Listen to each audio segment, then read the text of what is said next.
자, 이번 시간은 이제 고려의 마지막 부분이죠. 문화편입니다. 이론편 마지막이에요. 마지막이라고 하니까 고려 다 끝났다. 그게 아니고 이제 다음 시간 또 문제풀이 들어가야 되잖아요. 너무 즐거워하지 마세요. 즐거운 건 즐거운 거죠. 하지만 문화편이 남아 있어요. 문화편은 암기죠. 자, 암기를 위해서 우리가 그동안 공부를 한 거죠. 그래서 정치, 경제, 사회를 이해를 했고, 거기에서 이제 문화를 한번 보면서 한번 거기에 이제 껴맞춰 보는 거죠. 자, 페이지 157쪽의 중세의 문화편이에요. 자, 우리가 이제 문화편. 겁나지요? 문화편은 외울 게 너무 많다라는 거예요. 어쩔 수 없어요. 제가 출제자가 아니잖아요. 자, 저한테 뭐라고 하지 마세요. 자, 문화편 한번 봅시다. 157쪽에 1번. 유학의 발달과 역사의 편찬인데요. 어, 유학 요 파트는 너무 중요해요. 그래서 시험에 잘 나옵니다. 그리고 우리를 어렵게 하는 부분이기도 하고. 자, 양거리 1번. 고려 사상 발전의 특징. 유교와 불교와 함께 발전합니다. 일단 불교 국가인 것은 자명한 사실이잖아요. 그렇죠? 지방오족과 육두품. 그렇죠? 이들이 이제 불교를 믿었었고 그것이 이제 나라의 기틀이 되면서 태조 왕건은 불교를 숭상해야 된다. 숭불 정책 이런 것들. 그렇죠? 그러다 이제 성종에 가면 최승로의 유교 정치 28조 시무 28조에 의해서 성종의 유교 정치가 시행돼요. 그러면서 이제 유교가 또 중요해지고 자, 유교는 치국의 도고 불교는 수신의 도다라고 돼 있어요.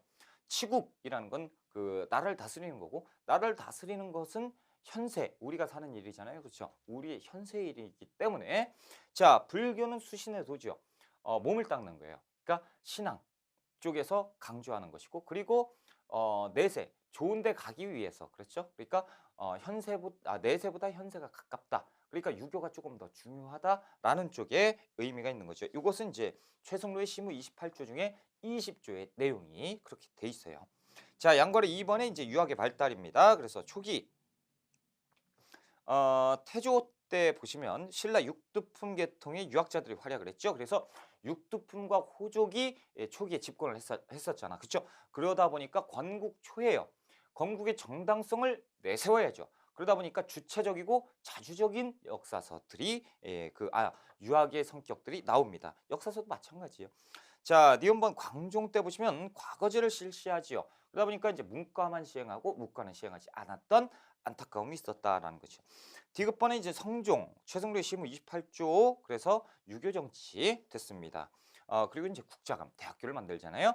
자, 동그라미 2번 중기입니다. 중기에서 보면 특징이 뭐예요? 문벌 귀족이 집권을 하죠. 그러다 보니까 이제 그 예전에 육두품과 지방호족과는 내용이 좀 틀려지죠. 보수적으로 변합니다. 그래서 니은번에 보시면 최충의 구제학당, 훈과학적 유학의 철학적 경향을 제시했는데 어렵죠? 진짜 어려워요. 하지만 이 문구 자체가 시험에 나오니까 외우셔야 되고 최충의 구제학당은 조금 이따 자세하게 설명을 드릴 거예요. 자, 디귿번 인종. 그래서 김부식이 삼국사기를 집필을 하죠. 신라 계승 의식이 나타나 있고 당시 유학의 보수적 현실적 성향을 반영하였다. 그렇죠? 기 전체로 되어 있습니다. 기 전체가 뭐예요? 조금 이따가 바로 설명드릴 거예요. 조금만 참으세요. 동그라미 3번 무신직공기 무슨 공부예요? 그러니까 유학이 위축됩니다. 자, 동그라미 4번 후기 전래 충렬왕 때 그럼 원간섭기네요. 충렬왕 때 안양이 성리학을 가지고 오죠. 남송시대 주희가 집대성한 성리학을 지금 가지고 온다라는 거죠. 니은번 수용은 누가예요? 백의정이 이재현에게 또 전수를 하고요. 이 이재현은 충선왕 때 써드려야지 또 중요하니까. 충선왕이 그 원나라 수도 연경에다가 만권당을 만들죠. 우리 공부 다 했던 거예요. 만권당을 만들어서 여기에서 학자들과 교유하게 하는데 이때 그 이재현이 여기에서 공부를 미친 듯이 합니다. 그래서 이재현이 이 만권당에서 성리학을 심화시켜서 들어와요. 그 다음에 그의 제자 이색에게 전달을 하고 이색은 그 정몽주, 정도전 같은 제자를 길러요. 그러니까 정몽주, 정도전의 스승이 이색이에요. 자, 디귿번 그 영양 신진사대부의 사상적 기반으로 사회개혁을 위해서 수용을 하게 되지요. 자, 소학과 주작 아래 이런 것들 강조하게 되고요. 권문세족과 불교의 폐단을 비판합니다. 그렇죠? 자, 왜냐면 신진사대부니까 양괄호 2번 교육기관인데 거기에서 보시면 이제 그 교육기관 기억번 맨 아래 표 위에 보면 국자감이 나오죠. 국자감은 시험에 잘 나오죠. 고려의 대학교니까 시험에 나와요. 고려의 대학교. 그렇죠? 그래서 유학부와 기술학부로 나뉜다라는 거죠. 학부제예요. 유학부, 기술학부. 우리 대학교 다 학부제잖아요. 그렇죠? 그래서 이렇게 나뉘고요. 유학부에는 뭐가 있어요? 국제학, 대학, 사문학이 있어요. 그래서 3, 5, 7. 그리고 그 아래 기술학부는 잡과입니다. 그렇죠? 그러니까 요거는 지금 문과 시험이고 요것은 지금 잡과 시험이다. 이렇게 보시면 돼요. 그래서 유락, 서학, 산학. 그래서 8품 이하의 자제, 서민들의 자제들이 여기에 와서 공부를 하는 것이고 여기는 그 신분별로 입학 기준이 틀려요. 3품 이상, 5품 이상, 7품 이상만 국제학, 대학, 사문학에 입학이 가능해요. 그래서 이 국제학의 특징은 신분별로 입학을 하였다. 이것이 이제 중요한 포인트죠. 넘어갑시다. 자, 158쪽 보시면 지방의 내용이 나와 있어요. 성종대 지방에 안 써도 되겠다. 12목의 경학 박사, 의학 박사를 파견해요. 박사가 뭔데요? 전에 설명드렸잖아요. 지금 석사, 박사 있잖아요. 그 박사 기억하시면 돼요. 인종 때는 그 향교를 또 한 번 설치를 하고 됐다라는 거죠.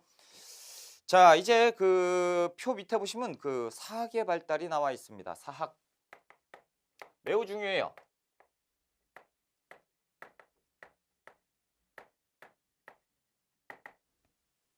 자, 이 사학이라는 것은 이렇게 쓰는 거예요. 다시 얘기해서 그 사교육이에요. 사교육. 사교육인데 사학이 언제 발달을 하느냐? 문종 때 발달을 해요.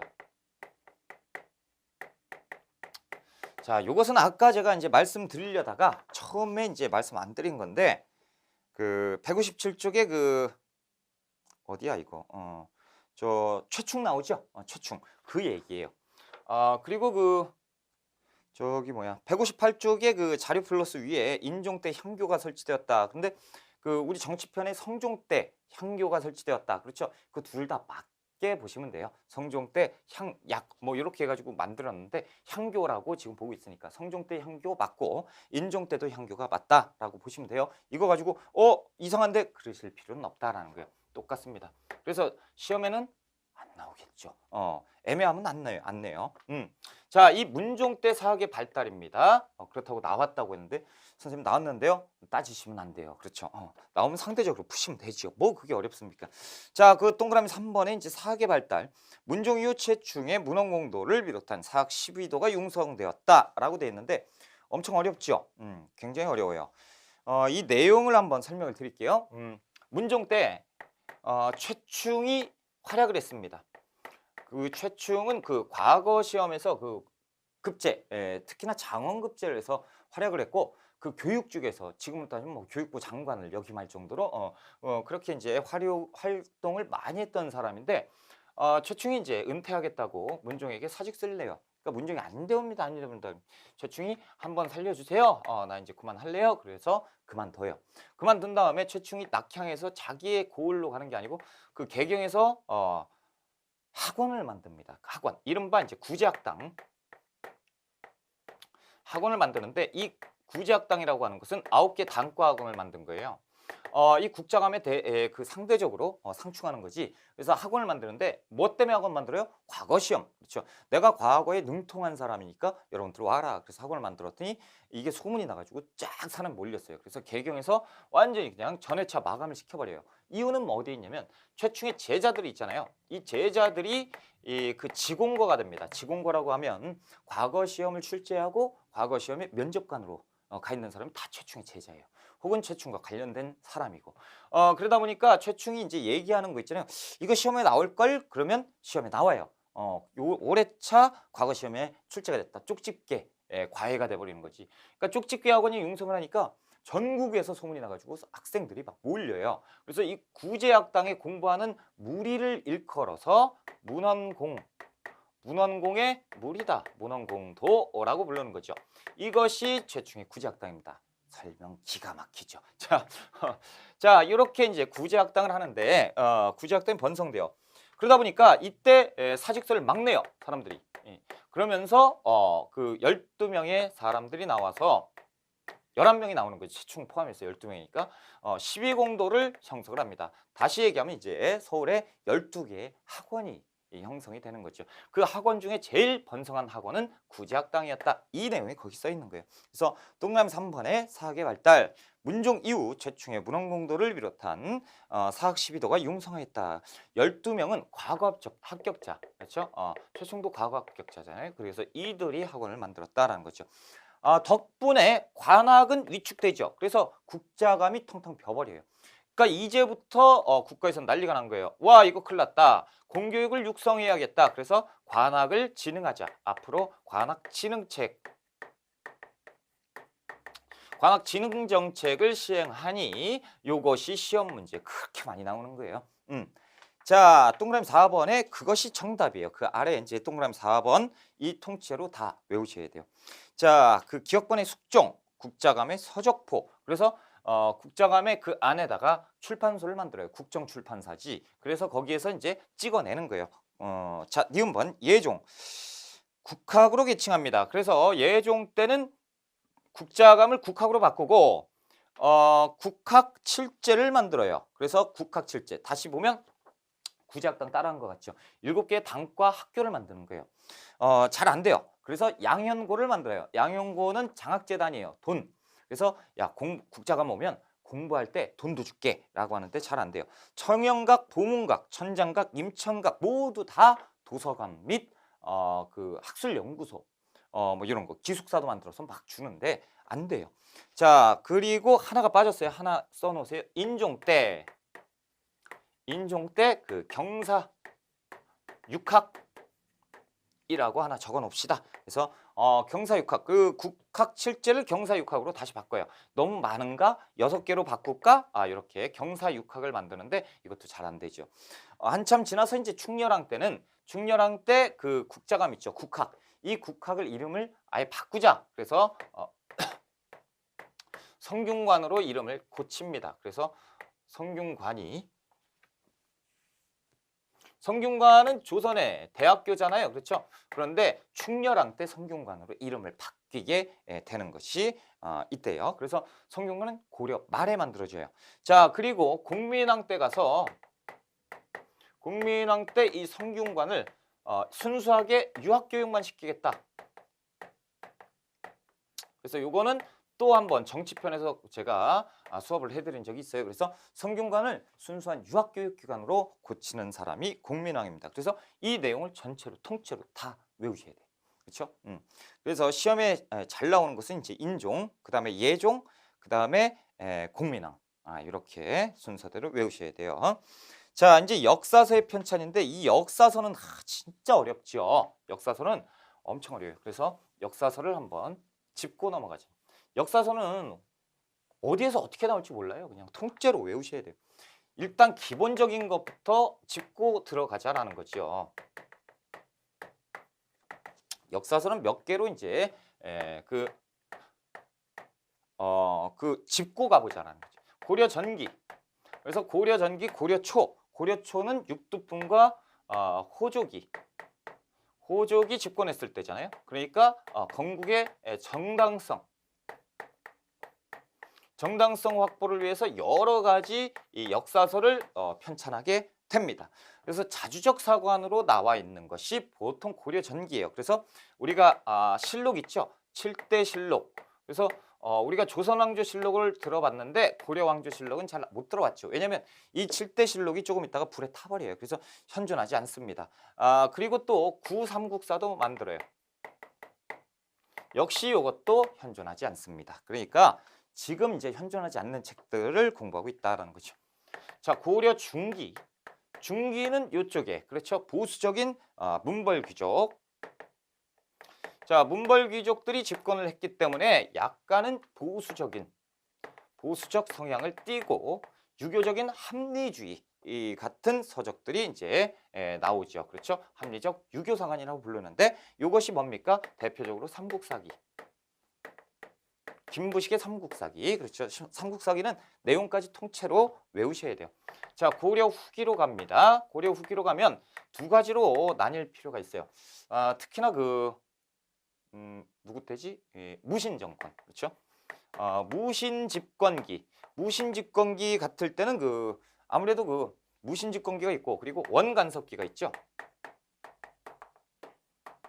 무신집권기와 원간섭기. 이때는 보통 자주성을 표방해요. 자주성.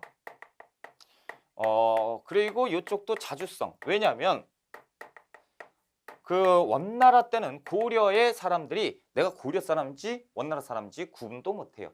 그래서 우리나라의 민족성을 드높이기 위해서, 그렇죠? 민족성을 드높이기 위한 여러 가지 책들이 만들어지게 돼요. 대표적으로 이 무신정권기 때는 동명왕편 이규보지요. 이규보 최충원 때 활약했던 이규보 동명왕편이 있고, 그리고 이제 해동고승전, 각훈의 해동고승전이 있죠. 그래서 동명왕 누구예요? 동명왕, 동명성왕, 고주몽. 그렇죠. 그래서 주몽의 얘기니까, 그러니까 고구려를 계승했다. 해동고승전은 삼국시대 승려 30명의 위인전이라고 보시면 돼요. 자, 그리고 이제 원간섭기에 삼국유사가 있죠. 삼국유사 일현 스님이 썼다라는 거죠. 그리고 또 뭐가 있냐? 제왕운기가 있어요. 제왕운기. 대표적인 것만 몇 개 적어 놓은 거예요. 그렇죠? 그래서 조금 이따 이제 자세히 볼 거예요. 삼국유사 일현 그리고 제왕운기 모두 다 누구? 고조선 단군의 이야기가 실려 있다라는 거죠. 그래서 우리가 단군 신화할 때 삼국유사, 제왕운기, 세종실록, 지리지 이렇게 해서 공부를 했던 기억이 나시죠? 그래서 고조선을 계승했다. 이거는 고구려, 이건 고조선. 고구려를 계승했다. 이 헷갈려요. 그렇죠? 잘 파악을 해 두시고요. 제왕운기는 이제 상권과 하권으로 나눠서 상권은 중국사를 썼고 하권은 우리 한국사를 썼어요. 그래서 중국과 한국사가 대등하다라는 것을 강조하는 거죠. 그래서 자주적이고 민족적인 성향을 띠고. 자, 고려 말로 가면요. 누가 집권하죠? 신진사대부가 집권을 한단 말이죠. 신진사대부가 집권을 하다 보니까 다시 이 사대적 유교 사상이 팽배해지게 됩니다. 그래서 이재현이 활약했다고 했지요. 이재현의 사략, 이런 합리주의 유교 사관이 다시 편찬되게 되니 이것이 이제 중심이에요. 그래서 159쪽에 한번 종류를 한번 파악해 보자라는 거죠. 자, 159쪽이요. 초기에 왕조실록이 있어요. 국초부터 편찬을 했죠. 거란 침입으로 소실돼요. 고려초. 자, 그래서 7대 실록. 그래서 현종 때 시작해서 덕종 때 완성이 됐는데, 자, 임진왜란 때 소실돼서 태조에서 목종까지 7대에 걸쳐서 실록을 편찬했지만 남는 게 없다. 그리고 가락국기가 있는데 고려 문종 때 편찬합니다. 가락국 삼국유사 기편에 간략하게 소개되어 있는데 요게 이제 가야 이런 내용들이 있어요. 그래서 조금만 남아 있고 다른 건 없다. 고금록 문종 때 박인량이 편찬을 했으나 소실돼요. 자, 편년통제, 그래서 작자 연대는 모르겠어요. 그렇죠? 그리고 사만에서 고려까지 역사를 기록하였을 것으로 추정되는데 이런 내용들이 이제 시험에 나온 적이 있었다라는 거죠. 자, 그리고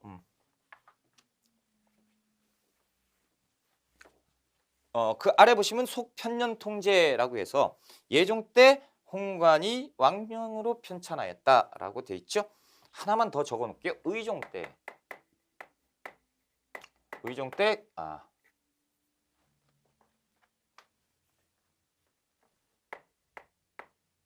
김관의가 편찬한 편년통록이 있어요.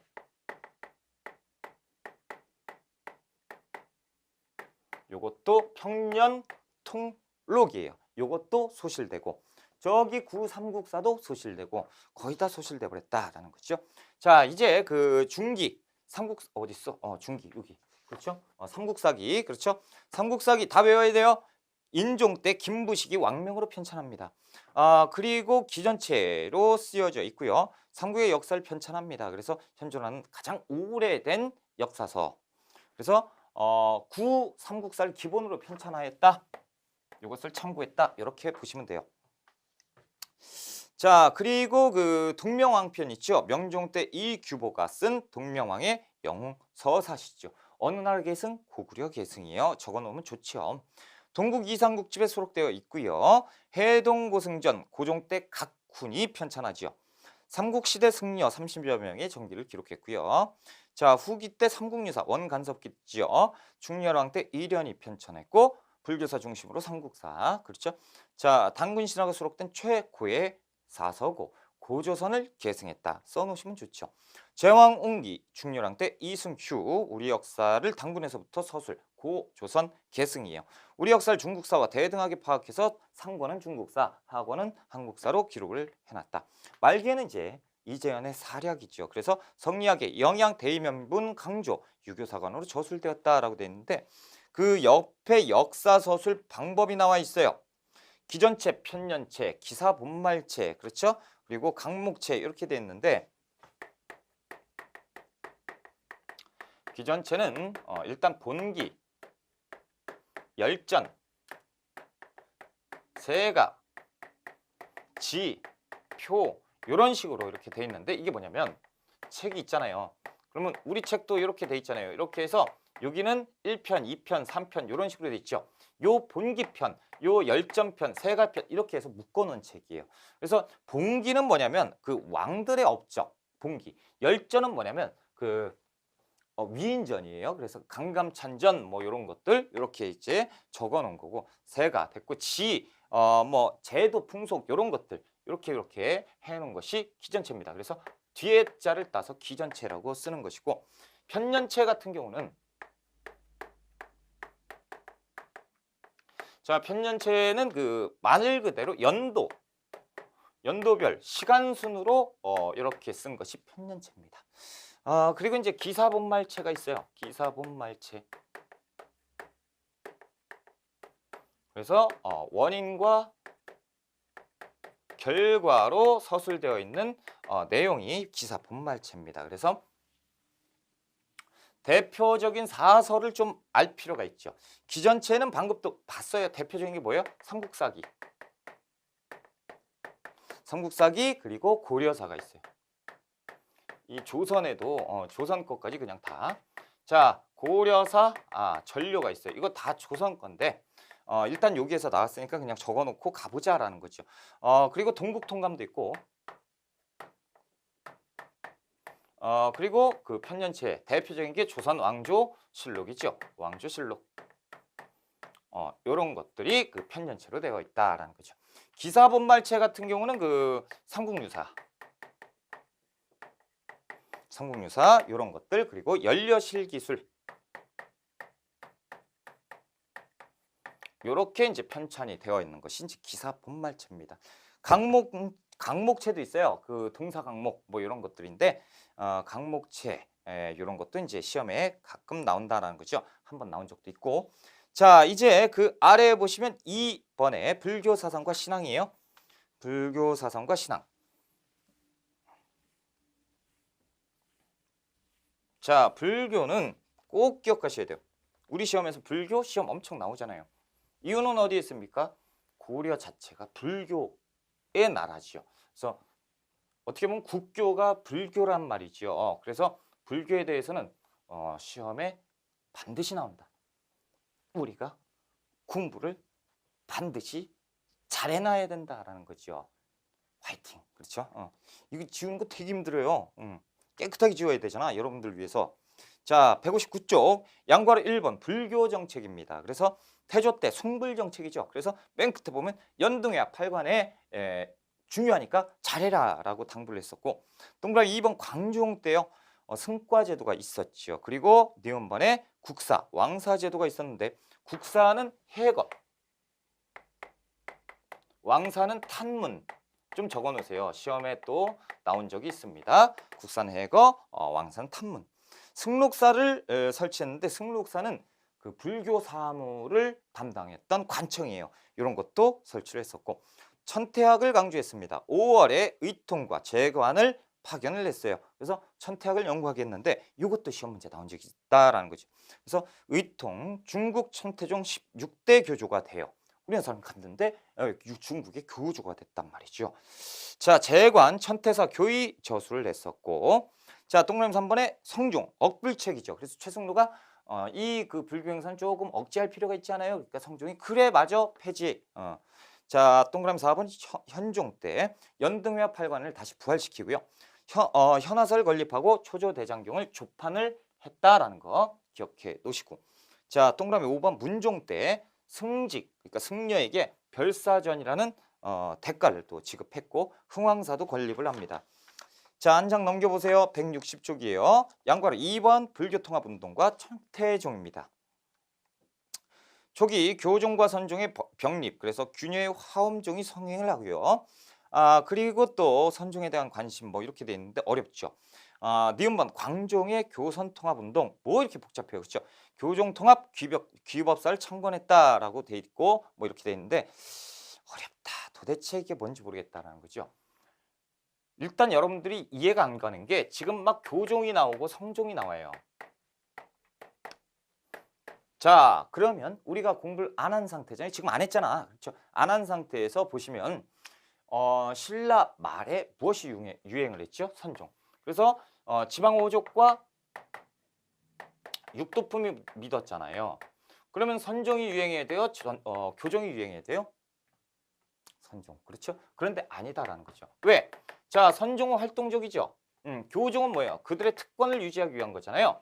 자, 지방오족과 육도품 맨 처음 했을 땐 선종을 믿었었는데 집권 세력이 되자마자 뭘로? 교종으로 갈아타죠. 왜? 자신들이 문벌 형성하죠. 보수화가 된단 말이야. 문벌 귀족이 됐으니 자신들의 특권을 유지하기 위해서는 교종이 낫지 선종은 안 되죠. 오히려 걸림돌이 되죠.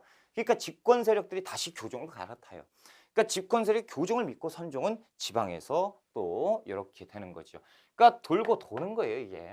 그래서 뭡니까? 우리가 이 내용을 모른다면 아니 왜 교종이 번성을 해요? 선종이 번성해야지. 그래서 고려 초에는 교종이 다시 번성을 합니다. 자, 그런데 이제 교종 같은 경우가 중앙 특권층, 집권 세력이 돈을 막 쏟아부으니까 교종의 불교의 행사가 성대해져요. 화려해지고. 그러니까 사치스러워지고. 그러다 보니까 성종이 태조 왕건이 얘기했음에도 불구하고 안 된다 그러면서 억제시킨 거예요. 그래서 쓸데없이 막 그냥 억제시킨 게 아니고. 자, 봅시다. 초기에 그랬고. 그래서 교종통합 귀법사를 창건하고 동그라미 2번에 중기. 그래서 니은번에 교종의 유행이죠. 그래서 화엄종과 법상종이 유행하는데 이것은 법상종이 있고 화엄종이 있죠. 둘 다 교종입니다. 그래서 교종이 엄청나게 번성하는데 이것은 문벌 귀족들이 믿었어요. 근데 이것은 이제 왕실에서 믿었던 것이에요.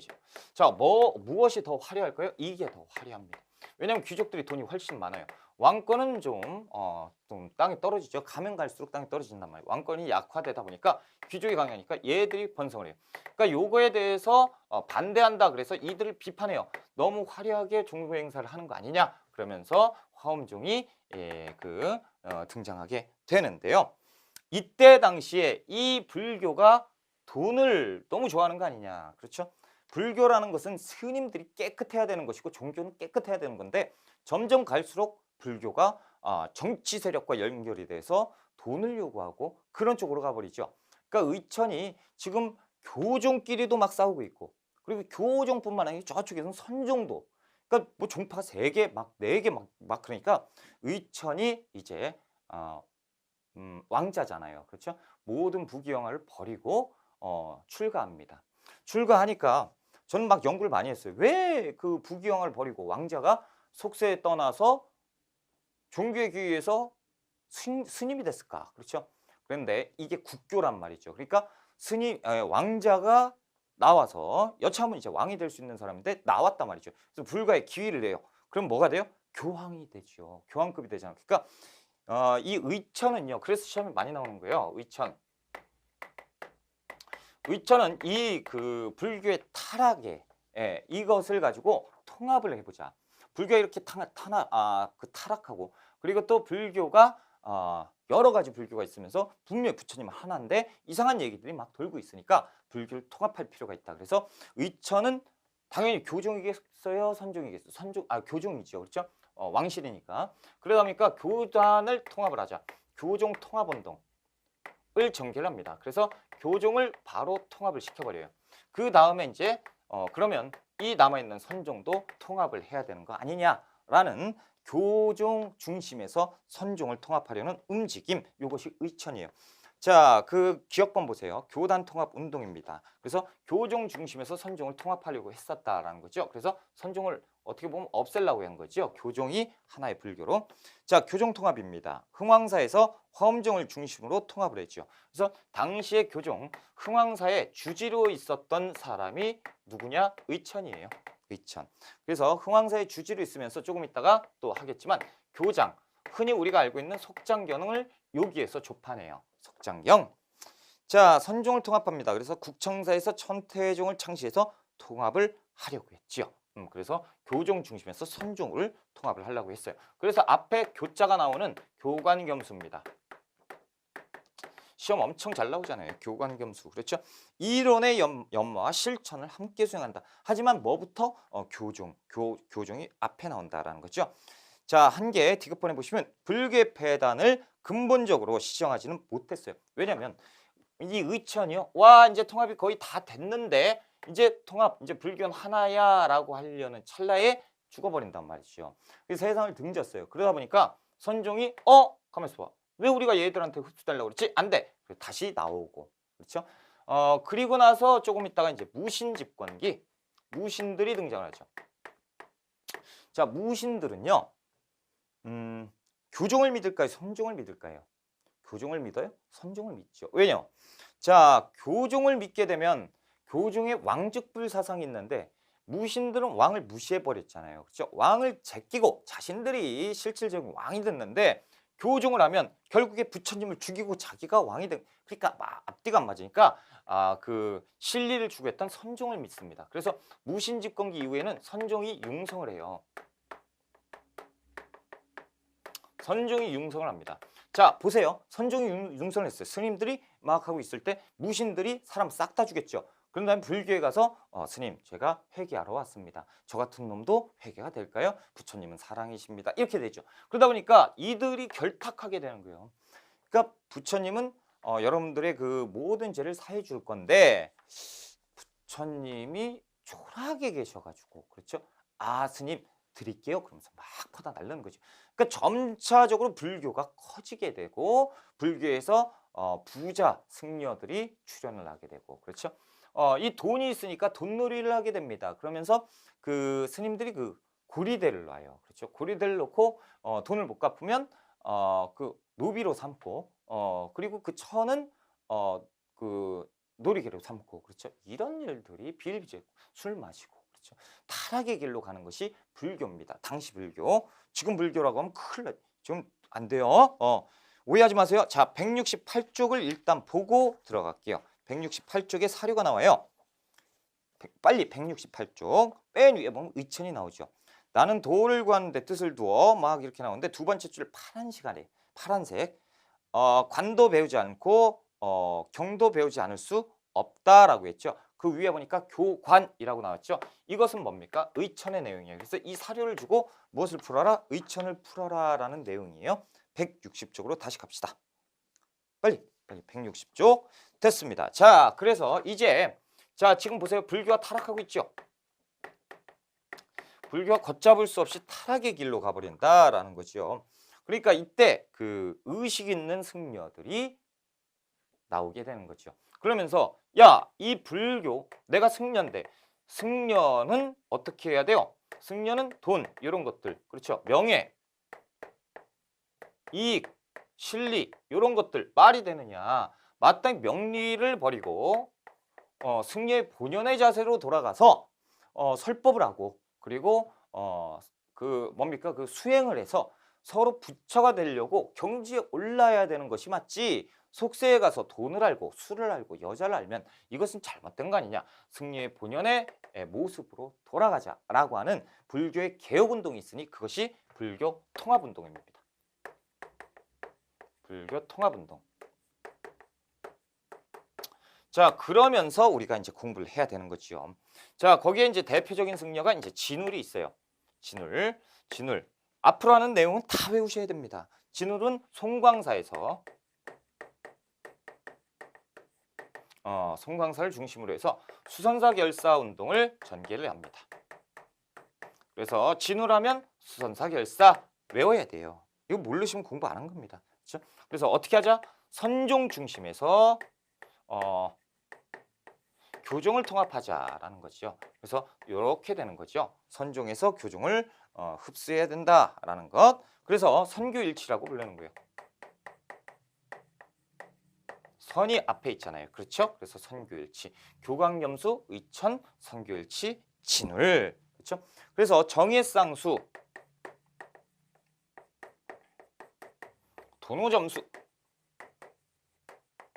도노점수 정예쌍수를 외치신 분이 진울입니다. 그래서 내가 곧 부처의 힘을 깨닫고 그 꾸준한 수행을 통해서 부처의 경지에 가야 된다. 도노점수입니다.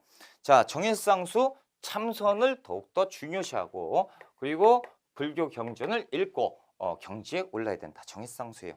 자, 그리고 방금 말씀드린 것처럼 승려, 본연의 자세로 돌아가야 된다라는 거죠. 어떻게? 예불하고 독경하고 그리고 수행을 해야 된다.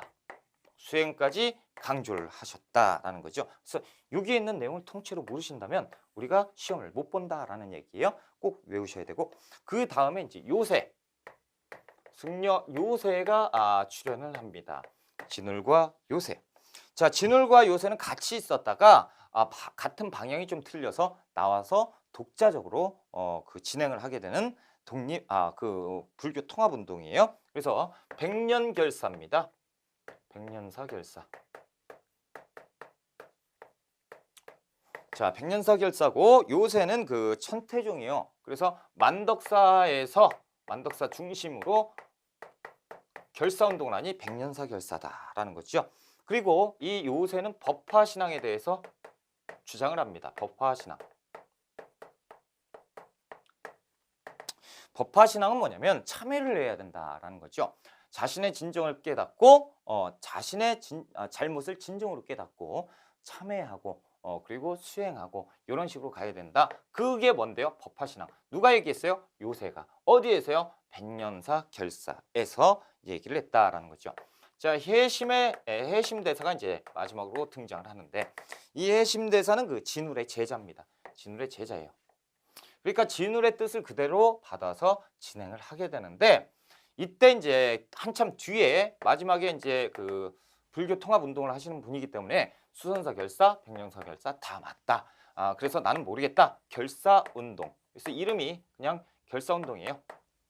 자, 그래서 결사 운동으로 가고 수선사의 2대 교주로 활동을 하시는 분이 해심입니다. 자, 그리고 이 내용 유불일치설을 강조해요. 뭐가 등장했어요? 유교. 유교와 불교는 하나다라는 거죠. 당시에 이제 세월이 흘러서 성리학이라는 게 들어오게 된 거예요, 사회에. 그러니까 성리학의 유교 이념이 있잖아요. 그렇죠? 성리학 안에 유교가 있단 말이죠. 그러니까 신진사대부가 등장을 하기 시작하니까 신진사대부가 불교를 욕하기 시작하죠. 불교가 타락했다. 그러니까 이 고려가 썩어 빠지는 거는 불교도 일조했다. 이런 식으로 가니까 불교에서 지금 그 통합운동을 가게 하고 있잖아요. 개혁운동을 하다가 해심이 얘기하는 겁니다. 여러분 너무 싸우지 마세요. 불교하고 유교는 똑같은 겁니다. 그렇죠? 대신 뭐가 큰 거예요?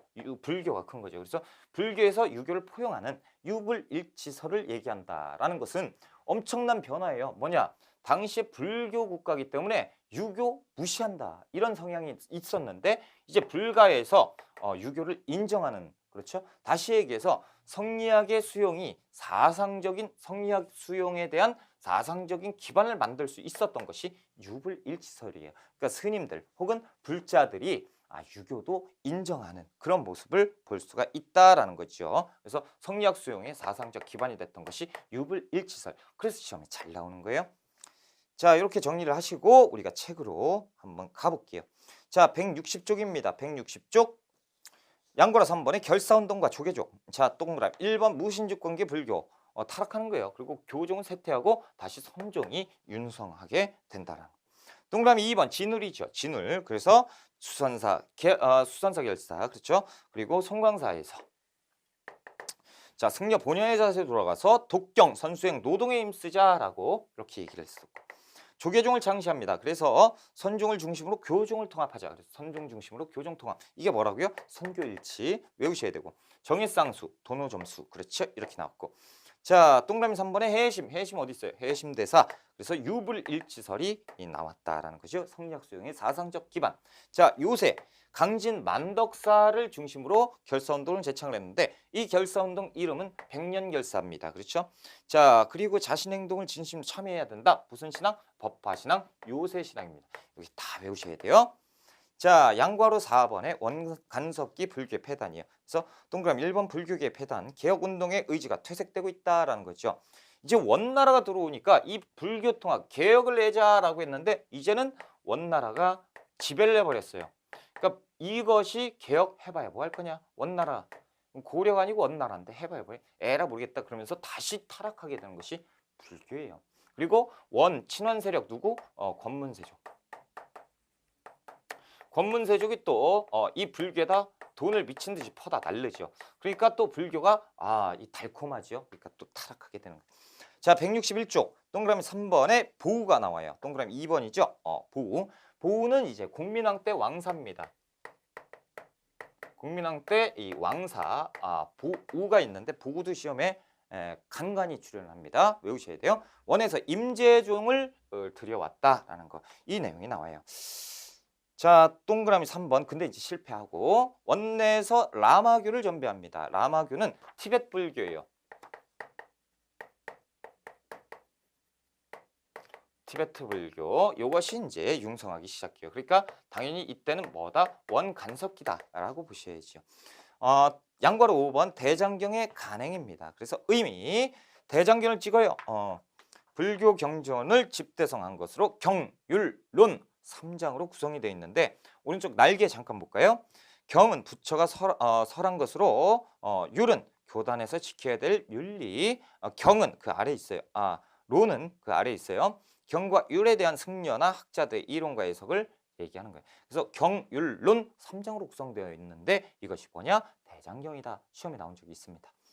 자 동그라미 2번 초조대장경 초판이죠. 동그라미 3번 보니까 속장경 이 교장인데 속판이에요. 그리고 동그라미 4번 보니까 제조대장경 재판. 그래서 초판, 속판, 재판.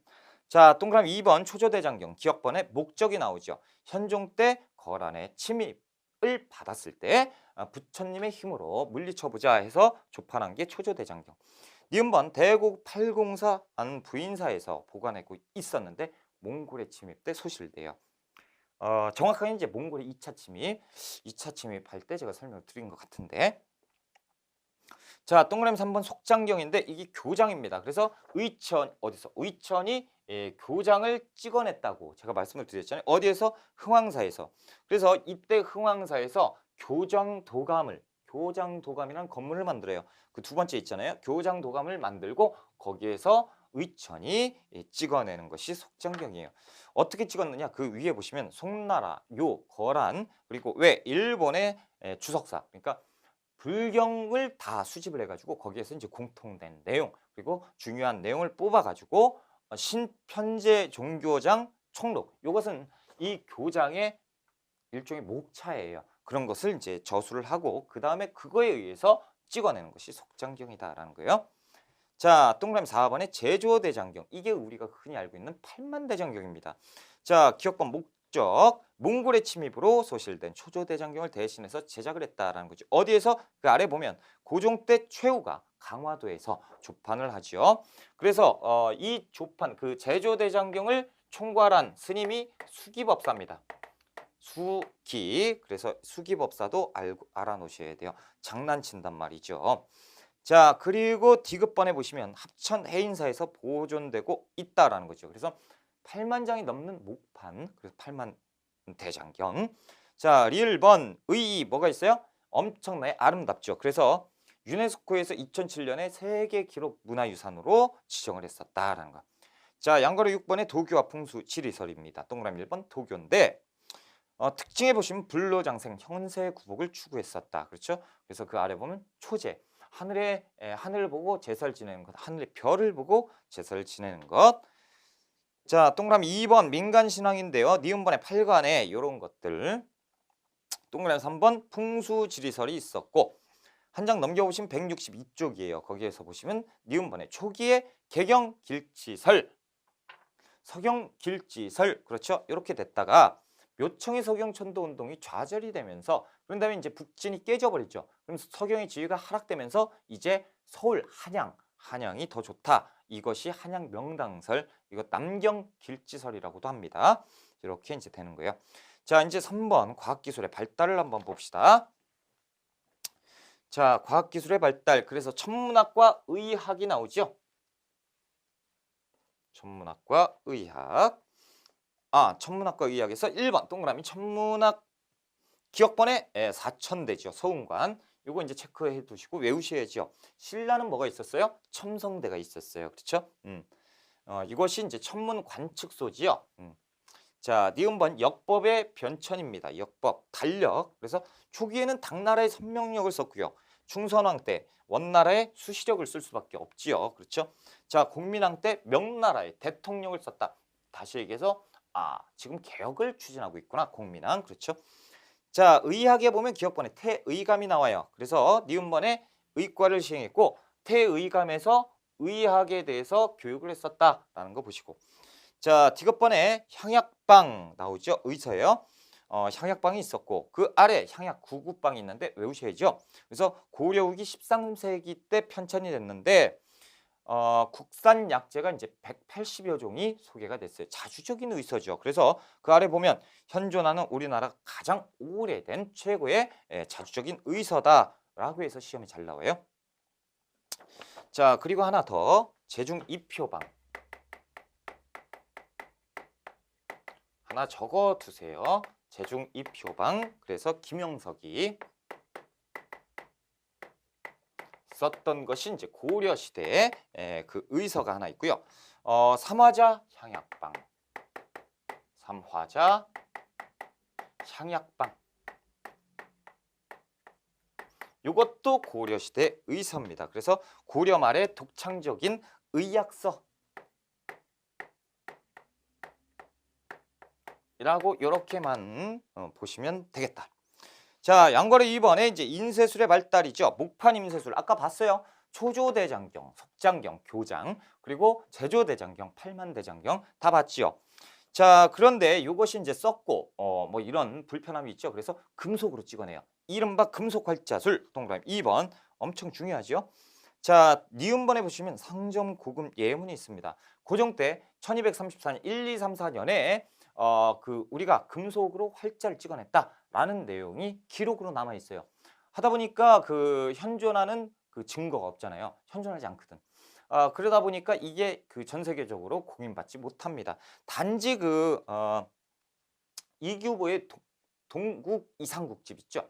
거기에 이 1, 2, 3, 4년에 찍어냈다라는 기록이 남아 있어요. 그렇기 때문에 우리가 볼 때는 이게 1, 2, 3, 4년에 먼저 찍었다라고 하지만 세계적으로 인정을 못 받아. 그래서 그럼 우리가 100번 양보해서 이게 있다. 뭐예요? 직지심체 요절이 있다라는 거죠. 그래서 직지심체 요절은 우왕 때 1377년에 청주 흥덕사에서 간행을 했다라는 거. 이것은 공인받아요. 그래서 현존하는 최고의 가장 오래된 금속 활자본입니다. 이게 예전에 서양의 구텐베르크의 환혈자 있죠. 그거보다 한 200년 내지 300년 빠른 것이 우리 직지심체 요절이에요. 그러다 보니까 세계 기록문화유산으로 등재가 됐고 이 직지심체 요절에 대해서는 우리가 좀 공부를 할 필요가 있지 않냐라는 거죠.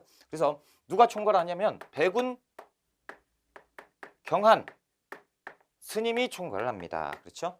법명은 백운 화상 스님이에요. 그리고 이제 19세기 말에 1887년 이 프랑스 대리공사, 그러니까 프랑스 그 영사가 콜랭드 프랑시라는 놈이 있는데 몰라도 돼요, 이름은. 콜랭드 프랑시가 요거 괜찮네, 좋은데 그래가지고 이것을 밀 반출해요. 그래서 지네 집으로 갖고 갑니다. 그 다음에 얘가 그 골동품 수집상한테 팔아먹어요. 돈 받고. 나쁜 놈이죠. 자, 그리고 나서 얘들이 그 시간이 흘러가지고 정부에서 프랑스 정부에서 딱 봤더니 야 이것은 그 유물인데 내놔 그래가지고 이제 뺏어가죠. 그런 다음에 지금 어디에 있다? 그래서 프랑스 국립 중앙도서관에 있다라는 거죠. 그래서 프랑스에서 소장하고 있고 이걸 가지고 우리나라 거니까 달라라고 하는데 절대 안 줘요. 그럼 빌려라도 달라? 안 줘요. 그렇죠? 나쁜 놈들이죠. 자, 163쪽으로 갑니다. 자, 양거래 선본의 농업기술의 발달, 건농 정책을 추진하는 건 당연한 것이고 개간 사업. 자, 동그라미 3번에 이제 김제, 벽골제, 수산재 뭐 이런 것들. 그래서 그 뭡니까 저수지 축조. 자, 동그라미 4번에 농업기술 개발. 요건 다 외워야지요. 자, 기억번 전기의 그 두 번째 거 소를 이용한 깊이 발휘의 일반화. 그래서 우경은 언제 시작했죠?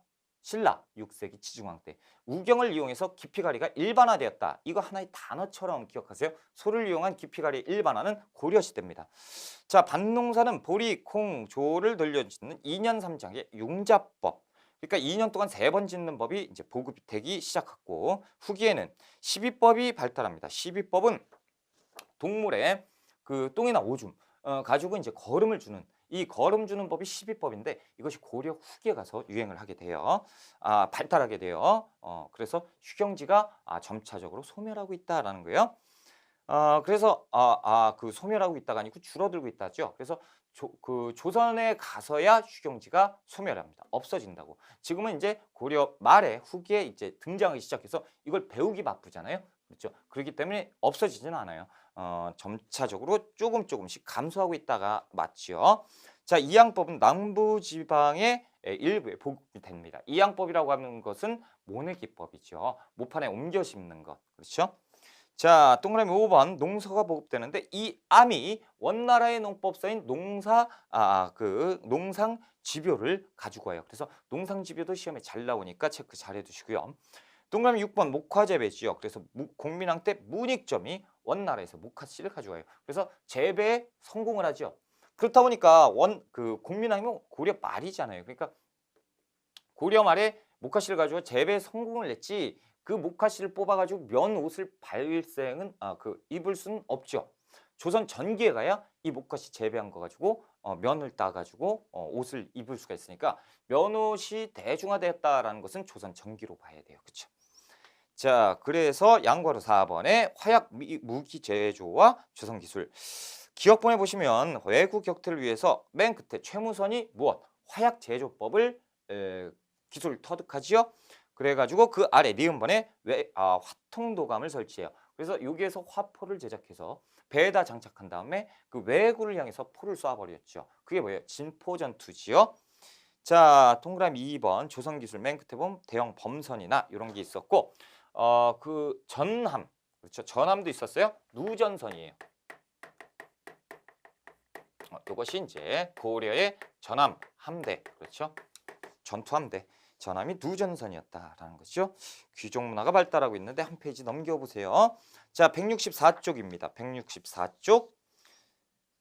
그 표에서 한번 짚어볼게요. 자, 전기, 고려 전기에는 향가가 유행을 해요. 그래서 균여, 그리고 보현 10원과 요거 체크해 두시고 지금 시험에 나온 것만 제가 해드리는 거예요. 후기에 가면 경기체가 있죠. 한림 별곡, 그리고 관동 별곡, 죽계 별곡 요렇게 해놓고 이런 등의 향가가 유행했다 이렇게 나왔어. 그래서 이게 틀린 거예요. 죽겠죠. 그렇죠. 자, 후기의 폐간문학, 이규보의 백운소설, 이재현의 영웅패설, 최재의 보환집, 이인노의 파한집, 임춘의 국순전, 이규보의 국선생전, 이곡의 죽부인전 한 번쯤 나왔기 때문에 제가 읽어드린 거예요. 이걸 나온다 만다 이 말씀 못 드리겠어요. 그렇죠? 이걸 다 외우자니 참. 자, 한시는 이재현 그리고 정몽주 신진사대부잖아요. 그러니까 시를 기가 막히게 지었죠. 자, 고려가요는 속요라고 합니다. 속요. 그래서 장가라고도 하는 것이 고려가요예요. 그래서 청산별곡, 가시리, 쌍화점 이렇게. 자, 양거래 2번에 이제 건축과 조각인데 건축에 대해서도 이제 공부를 많이 하셔야 돼요. 자, 고려 전기입니다. 전기는 주심포 양식이 유행을 하고요. 자, 주심포 양식이라는 건 건물에 지붕이 있는데 지붕의 무게를 분산시키기 위해 공포라는 장치를 만들어요. 공포. 그 장치가 여기 있는 건데 이것을 기둥 위에다가만 이렇게 세우는 이 건물 양식이 주심포 양식이에요. 그런데 점차적으로 가면서 원나라 간섭기, 그렇죠? 원의 영향을 받고 그리고 불교가 타락을 하면서 돈을 엄청나게 불교가 재산을 불렸죠. 그러다 보니까 후기로 가면 불교가 타락해서 다포 양식 건물이 엄청나게 화려해져요. 원나라 영향도 받아가지고 커진단 말이지. 그러니까 지붕의 무게가 엄청나게 무거워지죠. 그래서 공포를 엄청나게 많이 이렇게 설치해서 웅장하게 되는 것, 이것이 공포가 많다. 그래서 다포 양식입니다. 자, 이것에 대해서 이제 외우셔야죠. 그 16일에 그 164쪽에 디귿번 건축물 전기에 그 현화서, 흥황서가 있고요. 후기에 보면 주심포 건물이 나타나는데, 그러니까 이 상대적으로 보셔요. 그 주심포 건물은 그냥 고려 전기로 보셔도 무방합니다. 자, 안동 봉정사 극락전. 그래서 가장 오래된 목조 건축물. 영주에 있는 부석사 무량수정이 있고요. 팔짝지붕 이런 것이 나온 적이 있다고. 무슨 지붕인지, 맛배 지붕인지, 팔짝 지붕인지 이런 게 나온 적이 있어요. 아, 죽겠어요. 자, 그리고 이 기둥은 배흘림 양식이에요. 예산의 수덕사 대웅전이 있어요. 맛배 지붕이었고 이걸 뒤집어가지고 시험 문제를 최근에 냈어요. 그러니까 학생들이 그렇죠. 자, 그리고 이제 다포 건물, 그래서 성불사 응진전이 있고 서광사 응진전이 있고, 그렇죠? 심원사 그 보관전이 있는데 응진전만 기억을 하면 응진전이 여기 다포 양식이구나 이렇게 보시면 되죠. 자, 이제 그 조각, 그래서 한 페이지 165쪽이에요. 석탑을 한번 봅시다. 석탑. 석탑은 이제 통일신라 때는 3층 탑이 유행을 했었잖아요. 고려 전기에 5층 탑이 유행을 합니다. 5층 탑. 그래서 기단이 보편화되고 이런 형식으로 가게 되고, 자, 중기 쪽으로 가게 되면 이제 그 송나라의 영향을 받아서 우리도 커져요. 그래서 다각다층 탑이 유행을 해요. 그러다 보니까 그 월정사 팔각구층 탑, 요것이 또 중기 때 만들어지는 거고 송의 영향을 또 받았고, 후기로 가면 어떤 것 원나라의 영향을 받죠. 원나라의 영향을 받다 보니까 자, 이 후기에는 그 더 큰 목조 양식을 가진 그 경천사지 10층 석탑.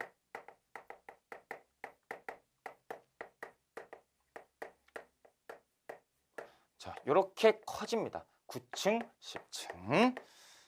자, 됐어요. 이렇게 이제 한번 보시고 니은번 보시면 승탑이 나오죠. 그래서 승탑은 고려시대 엄청 많아요. 그렇죠?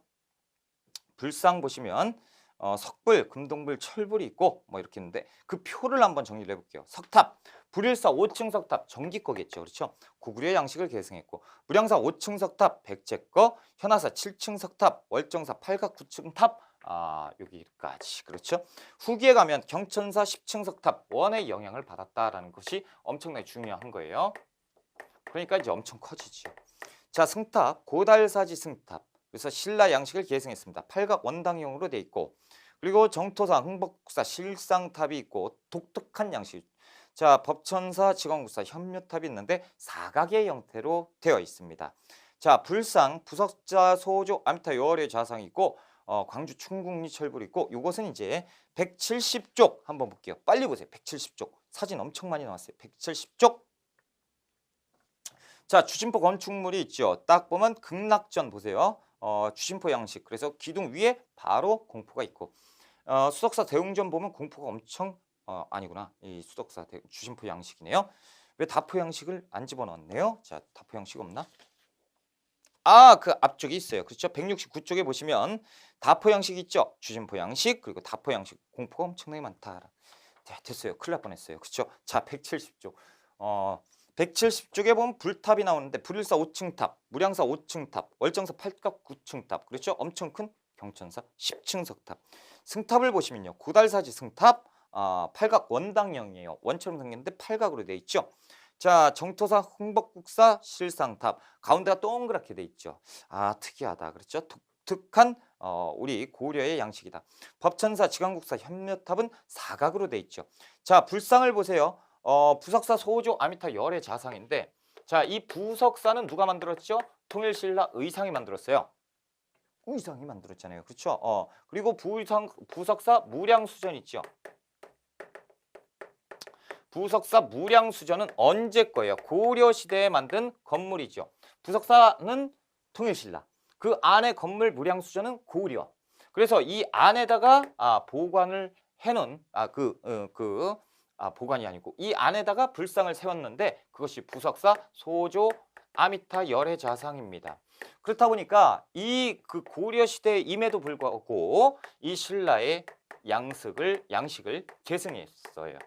그러다 보니까 아름다운 그 불상이 출현을 했고 그것이 부석사 소조 아미타 열의 좌상입니다. 보통 이 고려 시대 때는 오른쪽에 보세요. 논산 관촉사 석조미륵보살 있죠. 가분수죠. 부처님이. 그렇죠. 엄청나게 커요. 그리고 또 그 안동의 이천동 석불은 이 절벽에다가 부처님 얼굴만 이렇게 해놨어요. 그 사람은 요만하죠. 그러니까 거대 불상을 많이 만들었는데 이게 특징이에요. 고려의 불상의 특징인데 이렇게 아름다운 불상도 있었다라는 거 체크 하나 해두시고 광주 충국리 이 철불입니다. 철불, 대형 철불. 자, 한번 넘어가세요. 다시 165쪽이요. 자, 이렇게 그 관촉사 석조 미륵보살 입상처럼 이렇게 이제 안동의 이청동 석불처럼 크게 만들죠. 크게 만드는데 크게 만드는 그 이유는 어디에 있다? 자, 미륵신앙의 영향입니다. 미륵신앙. 미륵신앙. 그래서 선종의 영향을 받은 것이고. 그래서 이것이 이제 지역의 특색, 향토미, 그렇죠? 지방미가 드러난다라는 내용을 쓰는데 이 미륵 부처는 미래 부처님이 우리를 구원해 줘야 되잖아. 그런데 작은 부처님이 오면 김 빠지잖아요. 그래서 크게 짓는 겁니다. 됐습니다. 자, 그 청자와 공예 보시면 이것은 11세기에 순수 청자가 유행을 해요. 자, 그리고 여기에 보시면 이제 12세기에서 13세기 우리만의 독특함 삼감 기법을 가진 삼감 청자가 유행을 합니다. 자, 그런데 이때 원간섭기, 그래서 몽골 애들이 쳐들어오면서 독자성이 퇴보하죠. 그러다 보니까 우리나라의 이 아름다운 독자성이 퇴보해버려요. 그래서 삼감청자가 퇴조하는 것이 원나라 간섭기입니다. 그리고 원나라에서는 북방에 있는 가마기법, 가마터에다가 그 떼거지를 집어넣고 토기를 만들죠. 그 가마비 기법이 들어오면서 퇴조하게 되는 안타까운 일이 있어요. 그래서 15세기에 가면 이제 분청사기가 유행해요. 조선에 가면. 그러다 이제 16세기 가면 백자가 유행합니다. 백자. 자, 이렇게 한 번에 이제 정리를 하고 넘어가자는 거예요. 그래서 그 자기공의에서 기억번에 보시면 전라도 강진과 부안이 유명하다라는 거예요. 자기. 됐고요. 한번 보세요. 은입사 기술 동그라미 2번에 금속공예 은입사 기술도 발달을 하고요. 나전칠기 됐고요. 자, 양괄호 4번에 글씨, 그림, 음악인데 서예에 신품 사연을 좀 적어놓자. 시험에 한번 나왔어요. 신품 사연 누구냐? 유신, 탄현, 최후, 김생. 그래서 이때 요거를 네모칸을 쳤어요. 그리고 가라고 해놓고 최후의 얘기를 써라. 뭐 이런 거죠. 최후에 대한 문제를 낸 적이 있으니까 이렇게 신품 사연이 유명했다라는 거. 자, 니은번 후기에 보시면 송설체죠. 그래서 송설체 어디에다 쓸까? 조맹부채라고 하나 써놓으세요. 조맹부채. 가로 열고 닫고. 그렇죠? 그래서 이암은 그 원의 농상지표를 소개했던 인물이잖아요. 그렇죠? 자, 166쪽에 이령의 예성강도, 예성강의 그림이에요. 강도 그림이 아니고 예성강의 그림. 자, 니은번의 후기에 보시면 두 번째 줄을 보시면 국민왕의 천산대렵도 유명하지요. 그 불화가 유행을 하는데 해어의 관음보살도, 그리고 이렇게 두세요. 양류관음도. 가로 열고 가로 닫고 이렇게 적어 놓으세요. 자, 음악 디귿번에 보시면 대성악이 궁중음악으로 발전을 했었고요. 향악, 소각. 그래서 아까 잠깐 봤었나? 봤었던 것 너무 빨라서 그렇죠. 향악, 소각에는 동동, 한림, 별공, 대동강 안 봤던 것 같아요. 그렇죠? 이렇게 이제 체크를 해 놓으시고 됐습니다. 이렇게 이제 구분하시고 그 문제는 그 다음 시간에 그렇죠. 다음 시간에 우리가 그 기출 문제 있죠. 그 두꺼운 거 예습 다 해오셔야 돼요. 그렇죠? 자, 요번 시간 이렇게 해서 우리가 대단원의 막을 내렸어요. 고려 시대 끝났습니다. 아, 기분 좋지요? 자, 다음 시간 문제풀이 보고 그다음에 조선으로 넘어가야죠. 자, 이번 시간 정리 잘 하시고요. 고생 엄청 많이 하셨어요.